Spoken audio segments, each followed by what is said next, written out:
This is Political Radar Pulse with Rhonda Sitnikow, where we explore the issues facing Northeast Wisconsin and beyond with insightful interviews and open discussions. Hey, all you political junkies, welcome to Political Radar Pulse, the best 30 minutes of unscripted and uncensored political talk you will hear all day. Medicaid. It is the largest source of funding for mental health and substance abuse treatment in the U.S., and it is under attack via the American Health Care Act. We're going to talk about that today. I'm joined by Tyler Luedke.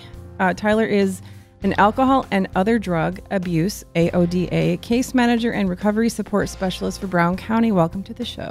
Hi, thank you, Rhonda. There's so much to talk about in regards to healthcare and the defunding and the capping of some programs that are important in regards to mental health and recovery. But really, I'd like to start with your story because I think it's powerful, it's relevant. I think it can kind of tie everything together. So you can start it off. Okay, so my name is Tyler Luedke. I'm a person in long-term recovery, and what that means to me is that recovery for me was established on June 7th, 2008. So that was a pivotal moment in my own life where I nearly killed two kids a block from my house in a head-on collision. I was a drunk driver with a .41 blood alcohol content, and from that point, I had two choices in my life. So I got in the accident, went to jail, got bailed out, and my mom and my now wife picked me up. And I had two choices that I knew that I was either going to A, recover, or B, kill myself. So I went with B and scared the living daylights out of my family. And, my mom, I was just screaming and yelling at her and I'm like, you don't know what it's like and how painful this is. And I'm living in a living hell every single day and you don't get it. And she's like, no, you don't get it because we're here with you. You're going through addiction and mental health issues, but we're there with you, and you don't see that at all. So it really struck home with me there when she's like, do it. If you're in that much pain, do it. And I'm just like how long? Let me ask you, how long had you actually been, suffering and with substance abuse? So I probably started using when I was 13 years old. By then I'm 24, so 11 years. And that went from smoking cigarettes was probably the first drug that I ever used. And then other than caffeine or sugar. But that was the first, was nicotine that moved into alcohol, marijuana, methamphetamines, ecstasy, probably every single drug out there I've tried and experimented with other than heroin. So I never went down that road because 2003, our city was in a meth epidemic, which is kind of repeating itself right now. So by the time I was 24, I just gone right back to drinking alcohol because it was easier, more accessible, and it, within the community is more accepted than me being high every day or nodding out or being on speed all over the place. Yeah, isn't Green Bay literally one of the drunkest cities in America? Well, yes. Or, we have that title somehow. Yeah, well, it's a staggering number from that report where they said that 50% of our traffic fatalities are alcohol-induced. So I'm not 100% sure on the science. I didn't do the report, but to me, that's an alarming number. And I know that myself and others in the Brown County Alcohol Drug Task Force, it's on our radar. So, you're literally, your life is, you've crashed, right? Yeah. Is that fair to say? Oh yeah, crashed, burned. Okay. Knew I was going to jail. It was before all the OWI laws were changed, so I was right at the end of that. So I didn't need a breathalyzer or anything like that in my car. But I knew at that point, after my mom told me, hey, you need to literally get it together, and my wife, that I wanted a change. And I knew that I wanted a change long before then. I just had no idea how to do it. So I got back involved with AA, had to go to court-ordered treatment. So I did that at Jackie Nitschke, and they So let's make sure that people are clear on this. So you started programs in Brown County. Yeah, I was in jail and was gifted free treatment. Okay. And when you say free treatment, what program is that? And is that something that, what funds that? Is that something through Medicaid, through the community? What is that? Well, it was funded through the county. Okay. So right now we have the same opportunities right now. Like as a part of my job, I go out and try to make sure people have access to treatment. And that's part of my job with the Alcohol and Drug Task Force as well, is to make sure that people have access to treatment. So the funding source of that, either through AODA levy through the county, or I believe we got a grant where we have X amount of funds in there that we need to use, and then show the results of that use of the funds that we can get it again. So your success from where you were and where you are today, it's fair to say that it came from these programs that are out there. Absolutely. So the other program that I work in with the county is CCS, and that stands for Comprehensive Community Services Programming, and that's funded directly through Medicaid. So all of my clients, they are checked to have their Medicaid, Medicare, if they're eligible, and if they're a willing participant. It's all voluntary, and it's a recovery-based, evidence-based program where we provide that person with wraparound services. And so, like clients of mine, for instance, they heard about being an able-bodied human, so they should go out and get a job. And what maybe the broader public may not understand is that I don't know if the broader public understands how mental health, schizophrenia, major depressive disorders, bipolar disorders, how those all work and how they impact people, where they may just see a person being lazy, like they don't want to get up and go to work, but they're severely depressed. Right. I mean, that able-bodied dialogue, right? That's a term that, there are multiple people in government using that term in regards to being able to receive help and assistance from the government. And I think that word is used, and it's not usually very clear on, but I believe sometimes they don't even know who they're referring to and what this person's reality really is. I mean, is that fair to say? I think that's a fair assessment, yeah. And so this program, or these programs, I just jotted down some of what do you do. There's detox centers, day treatment, inpatient, outpatient facilities, residential programs, intervention and prevention efforts. So a lot of what you do is reliant on and vital to funding from Medicaid. Absolutely. How many people do you believe that you actually serve? If you had to just guess, do you have any numbers at all? Do you have any idea?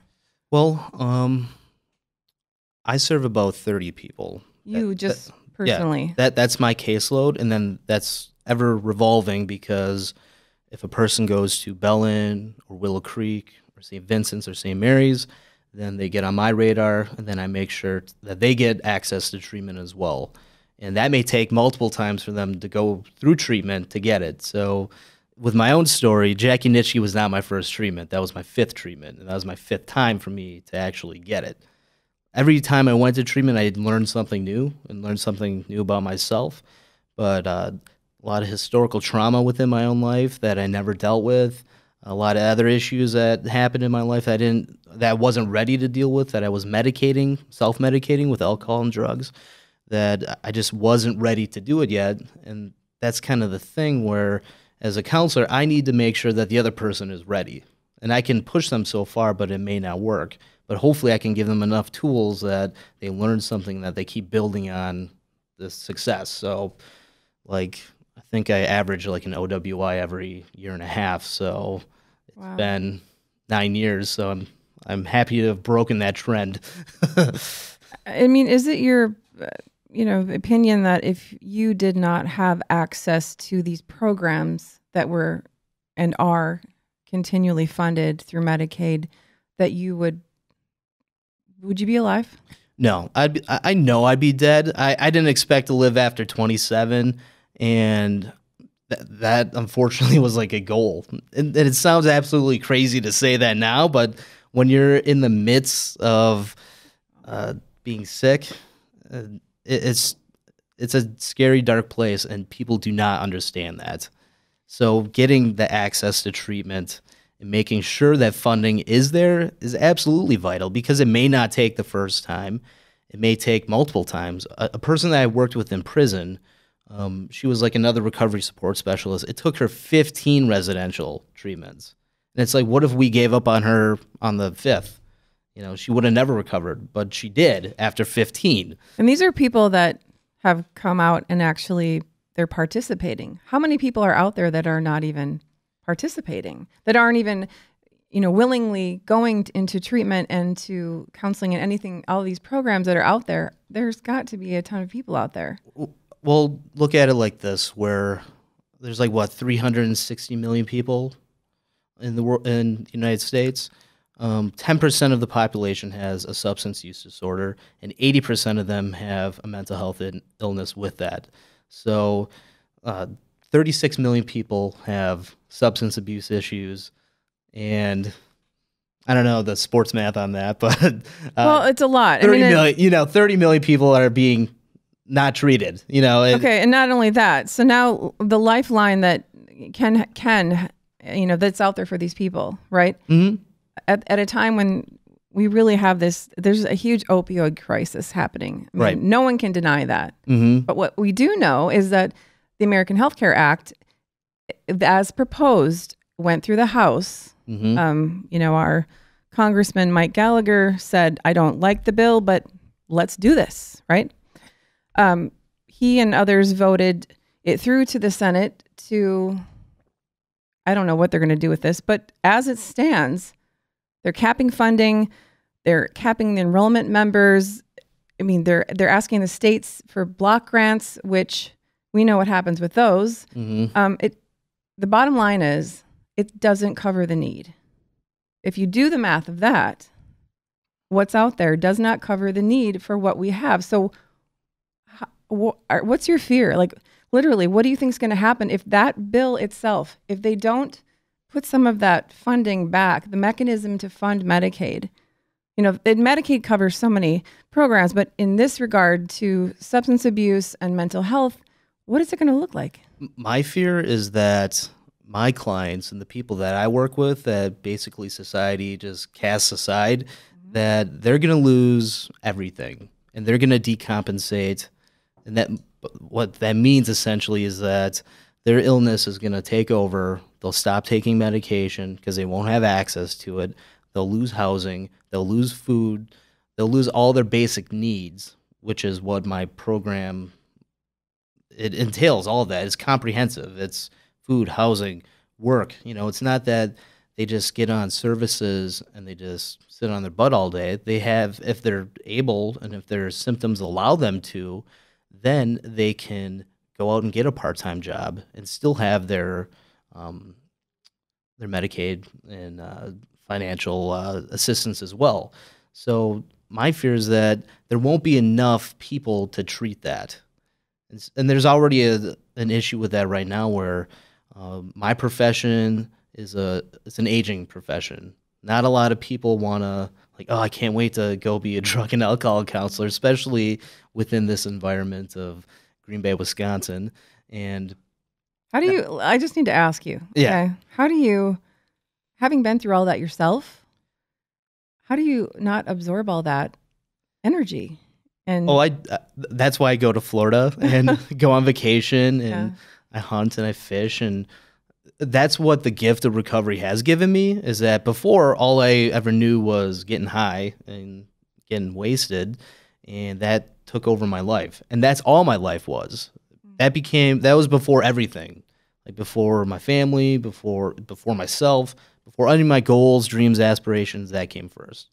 But through recovery, I think that's what most people miss on this, is that they don't have a sense of direction or like a purpose in life, where after I got into like recovery, I was in jail, I was locked up, I was working at Cost Industrial here in Green Bay, like making dairy equipment. It was a great job, and I got laid off, but I was actually kind of thankful, because I'm like, I've been going to these meetings and they have this like counseling program, and I'm like, I want to do that. And then I did, and as soon as I got in, it was almost the best therapy I ever got because I understood what therapy was then.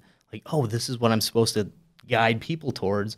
I never kind of connected those dots before, and it changed my life, and it gave me purpose. And I've gone to D.C. I advocated with Congressman Ribble. We were sitting in his office watching the Boston bombings going on. I'm like, what is going on? I'm glad you brought that up. So let's go to that.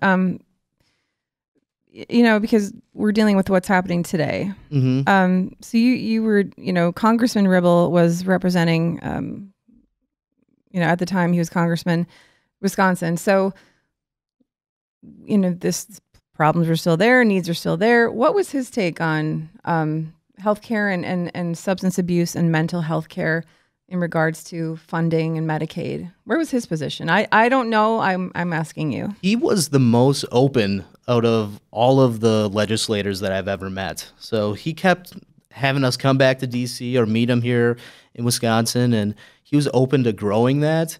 And we talked more about criminal justice reform because that's such an issue right now. Well, isn't that really that seems? I'm listening to you, and you're talking about jail, and we know that where are these people going to go? I mean, are we propping up big business prison? I mean, this is what we're doing by defunding Medicaid for programs? I mean, what?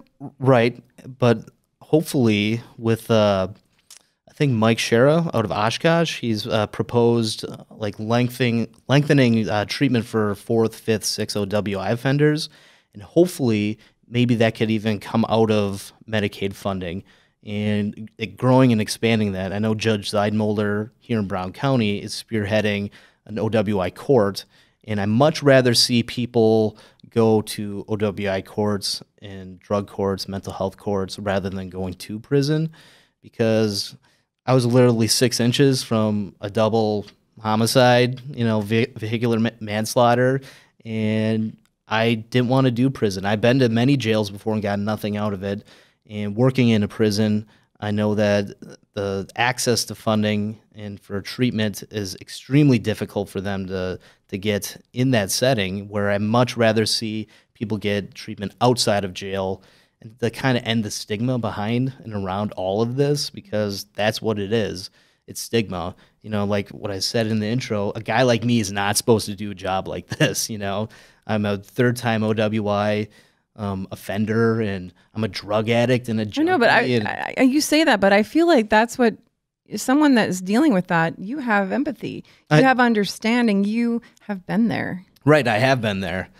I would imagine a person wouldn't feel as, you're not judging them as much as the next person that hasn't been through it. And that's why I'm speaking out about this, is because these programs need to be there, because when my clients that are on Medicaid, Medicare, when they lose that funding, they go back to what they know best, and that's drinking, drugging, selling themselves, doing really bad behaviors. So pulling themselves up from the bootstraps, because that's like the mantra, right? You hear that from people that are, they're ridiculing, they're all over the Medicaid programs and the funding, and able-bodied, right? You have to be able to, you can do that job, you're able to. So that's just not reality for a lot of people. Now, without Medicaid, this isn't something private insurance covers. No. Let's get that out there, because I think that's an important piece of it all, right? That people don't understand. So that's the other tale of this. So working within my job now, I can get people access to treatment. So residential treatment, which is when you listed off all the other treatment modalities earlier, that's kind of like the continuum of care. So like residential treatment is being the highest level of that. And that costs somewhere $1,600 a day. So, and you got to think in the grand scope of things, where I was using for 11 years. And I don't think it took Pavlov, 11 years to get that dog to salivate. So it takes time for people to switch these behaviors. In 28 days in treatment, when I was working in an adolescent inpatient unit, I'd get 15 days, and I would have to fight and battle with Aetna and Blue Cross Blue Shield and be like, you don't get it. These kids, they're going to go right back to this horrible environment, and they need help, and they need longer than 15 days to get treatment. So when our legislators tell us that we have to, provide an environment for competition, we have to get this, going, and free market and competition and going across state lines to get health care, that all of that is complete bullshit when it comes to mental health and substance treatment. 100%. So I worked up at Libertas. They're affiliated with HSHS, St. Mary's, St. Vincent's, and we had a Marinette office. So all of these prospective people that need help came from Michigan, or they would come from Wisconsin and go to Michigan, or vice versa, but no one would ever get treatment because of exactly what they're talking about. And it's not competitive, and it doesn't work. It hasn't worked when I was working there, and you don't know how many people, I don't even know, but there's probably over 100 people that I'd have to turn away because they're not in our coverage and they're not in our service and they don't have the right insurance. And that's kind of where the HOPE grant kind of came in with Representative Nygren to actually make this a reality and kind of change the tide on that. So I applaud Representative Nygren, but the issue with that is that it took him and his daughter to go through all that to actually make this an issue. And that's kind of what pisses me off, is that for millennia, humans have been using drugs and alcohol, and here we are, 2017, and we still can't figure it out. Well, and not only that, the healthcare that's been put forward that's going to the Senate, the Congressional Budget Office found that it doesn't actually work. Right. The numbers don't work. So this is a body of government that's bipartisan, by the way, for all of you people that are going to say it's not. It doesn't work. The numbers don't add up. They're not able to cover the need. And, the waivers even that are out there possibly for states to apply for, that our own governor said he would be interested in doing, especially in that case, it's not going to be pretty. No. So if the CBO said that 23 million people are going to lose healthcare coverage, that'd probably be my 36 million people that are suffering from alcohol and drug issues because of their pre-existing condition.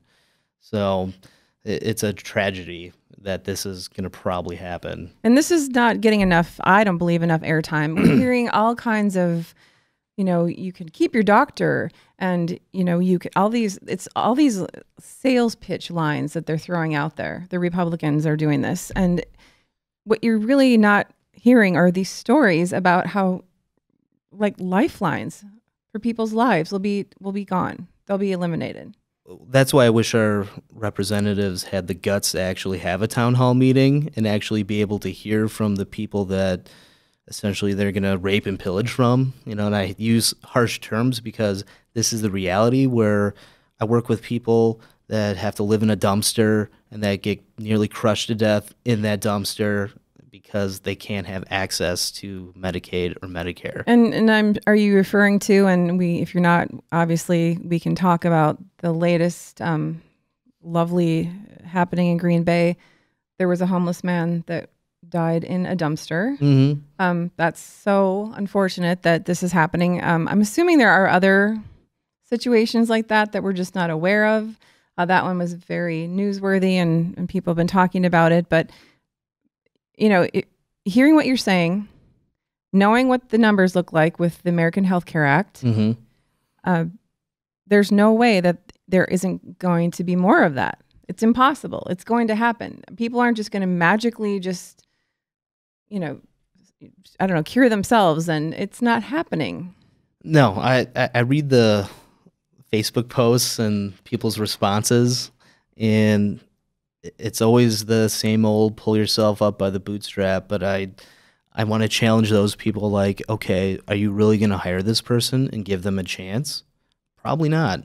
And that's the sad part about this, is that it's not like me or anyone went to the store and said, I can't wait to choose to have schizophrenia today, or God, I can't wait to have this opioid use disorder that will destroy my life and the repercussions of that down the line.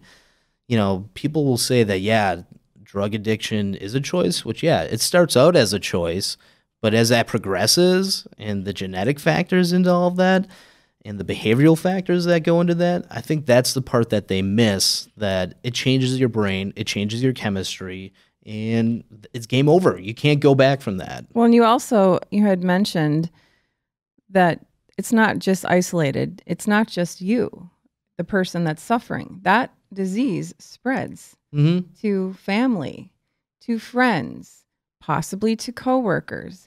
I mean, this has a ripple effect in regards to just, human beings that are around these people that are suffering. So why in the hell would we cut programs and cap them? I want someone to ask these representatives these questions rather than, why did you vote for that? Why did you vote for that? No. Do you understand that you are literally taking people's lives and just putting them in and stepping on them? And that's it. I mean, there's no way around that. I would cite, I think there's like a 2009 Iowa, like the University of Iowa did a study, and it talked about for every dollar that went into recovery, there was a $10 return on that. So just think about that. And even like my own story, and we can talk about inflation and all that, but like when I got in that accident in 2008, I was $40,000 in debt, and I didn't have a thing to my name. And now I have a full-time, I didn't have a job, I had nothing. I was literally walking into jail with the clothes on my back, whatever clothes I had in my parents' house. And now I own a home here in Alway. I have a full-time job with the county. I pay taxes. I do everything that a responsible adult is supposed to do. And the return on that is huge. And it's not like I want to like inflate my ego or anything like that, but that's just the reality of what, if you give someone just a little bit of hope rather than they keep taking from them. Well, and shaming them, right? I mean, really and truly, if that is what's happening. It's like we just want to pretend these people don't exist. You're able-bodied. I mean, they're labeling people they don't even know who they are. And that's the systematic, I don't know if it'd be, what's the right word for that? Like discrimination, essentially, what it is. And it's the stigma behind it all. Since the 60s, when they started shutting down state hospitals and everything, this is what the recourse of that is. It's like, okay, we took everyone out of the hospitals, and it's not like mental illness was just going to stop then, and people were still born with it, and they're still born with it, and there's still repercussions of it, but they're out in the community, and if there's not enough workers out there in the community and not enough people helping them in the community, then we have drastic repercussions of that. So what do we know? We know that to be treated for mental health care and substance abuse, people can't just walk in and throw cash down. Well, unless they have, bank loads of money. But reality is these people typically aren't possibly working. They've maybe made choices where they've lost money. They may have been tossed out from their family. They might be, we know they're homeless. These people are really desperate. So why would we take from their resources to be able to get themselves back on their feet? I don't know, corporate tax cuts maybe? I mean, I'm trying to figure this out. I don't know either. That's my, I hate to make a joke about that, but that's what every time I've watched anyone even get close to asking representatives about that, there's always some sort of, I think even Congressman Mike Gallagher said that to a group of people that were disabled and had disabled children, we have a lot of waste. There's a lot of waste happening with Medicaid. Okay. Can you tell me the number? Can you tell me how you decipher that? Like, there's really no actual scientific answer of how you know that there's a lot of waste. It's just, it's another talking point. It sounds good, waste. We're just going to throw it away. And, but really and truly, no one can come up with concrete evidence that is the case, right? And so because of that, they're justifying cutting things like these, these programs and programs for, there's got to be other children in these programs. Oh yeah. How young do you go? It goes all the way from birth to death. So are you treating teenagers? I mean, I only work with adults, but there are programs within the county that do deal with like CCS kids. So like Okay. adolescent children, and there's so many programs out there, and like I would challenge Congressman Gallagher to, okay, if there's a lot of waste to that, then help OIG, who audits all of the counties, have them tell us what they want from us, so then we can get our ducks in a row, because that's what the real problem with all of this is right now, is that OIG comes in, will audit a county, and then they may have to pay back $300,000 because it And was who is OIG? the Office of Inspector General. Okay, just so people know if they're listening. Yeah, so they come in, audit, and if the ducks aren't in the row, you got to pay the money back. And I think that's where he might be thinking that this waste is, but it doesn't mean that the people didn't get those services, and they still needed those services regardless. But the real problem is essentially fixing that system itself. And I'm new to this system, but just from my last year of exploring all this and all my other knowledge about it, is that system needs to be fixed, and all parties need to be able to help out with fixing it. What do you think that looks like to fix it? Well, it's like I said, the Office of Inspector General, they come in and do an audit, but they will not tell you what they kind of docked you on. Okay. So it's like, okay, you may have documented wrong here, or... So if they were a little more transparent about... Yes, if they were that would fix it, or that would help fix it. If OIG was absolutely more transparent, and you can ask any CCS provider throughout the state of Wisconsin, they'll agree that OIG and counties need to work together, and that will definitely fix the wasteful spending, I guess, as you want to say. I don't look at it like that, but well, and it's hard when you look at the facts and the numbers and the need. It's hard to even swallow that and believe it in the first place. So, is there anything else that you would like to say, add, encourage people? If somebody would like to get in touch with you, or if maybe they know someone that needs some services, what would they need to do? Please call Brown County, and you can ask for me. You can ask for any of our case managers. Just do not be afraid to reach out. There are people out there that do care for you and that want to see you get well and recover and be a success in life. So please don't feel free to hide or stay in the shadows anymore. That's, I'm all about breaking the stigma of addiction, and that's why I have no problem sharing any part of my story, because I no longer want to be hidden in church basements and, standing outside smoking cigarettes and like, oh, they're at a meeting or something like that. It's like, no, we are people that do recover, get well, and are contributors to this society. Clearly, I mean, you really are, it's a gift to be able to do that in the way that you can, because you've been there. Yeah. Thank you. Yeah, no, thanks so much for coming on. I appreciate it. Really do. I guess that wraps up Political Radar Pulse 12. For show notes, go to politicalradarpulse.com/12. If you're watching this episode on YouTube, like, subscribe, and don't forget to hit the bell to get notifications. I will say that correctly at some point. If you'd like to support the show, you can like the show on Facebook and Twitter. You can buy shirts and other merchandise at politicalradar.com/shop. Thanks for tuning in. Thank you for watching Political Radar Pulse. To ensure that you'll never miss an episode, subscribe on YouTube or your favorite podcast app. To check out more episodes of Political Radar Pulse, visit politicalradarpulse.com or connect with us on Facebook or Twitter.